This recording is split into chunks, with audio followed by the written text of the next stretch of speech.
தந்தை பெரியார் திராவிடர் கழகத்தின் மாநில தலைமை செயற்குழு கூட்டம் கோவையில் இன்று நடைபெற்றது.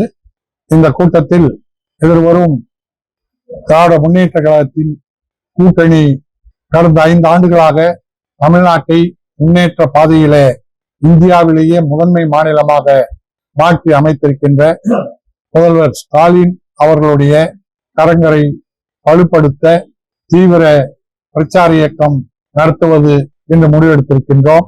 அதே போல ஒன்றியத்தில் ஆளுகின்ற பிஜேபி அரசு மக்களிடத்தில ஒருமைப்பாட்டை சிதைக்கின்ற வகையில வந்தே மாதர பாடலை அனைவரும் கட்டாயம் பாட வேண்டும், அதுக்கு எழுந்து நின்று மரியாதை செலுத்த வேண்டும் என்று கட்டாயப்படுத்தியிருக்கின்றார்கள்.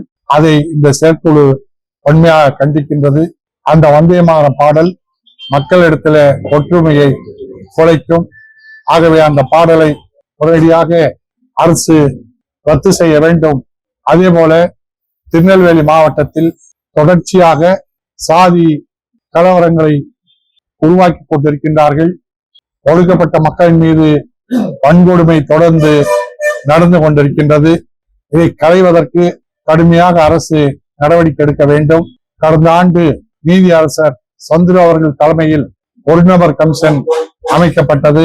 சந்துரு ஆணையத்தின் பரிந்துரைகளை உடனடியாக பள்ளிகள் தோறும் அமல்படுத்தி அந்த பரிந்துரைகளை அரசு நடைமுறைப்படுத்தி அதோடு திருநெல்வேலி மாவட்டத்தை தொழில் சிறப்புக்க மாவட்டமாக, தொழிற்சாலைகள் நிறைந்த மாவட்டமாக மாற்றி அமைப்பதன் மூலம் சாதி கலவரங்களை ஒடுக்குவதற்கு வாய்ப்பாக அமையும் என்ற பரிந்துரையையும் தமிழ்நாடு அரசுக்கு இந்த செயற்குழு நிறைவேற்றுகின்றது. முன்னொரு காலத்துல இருந்து சில்வர்ல பொங்கல் சீர் கொடுக்கறது வழக்கம் தாங்க.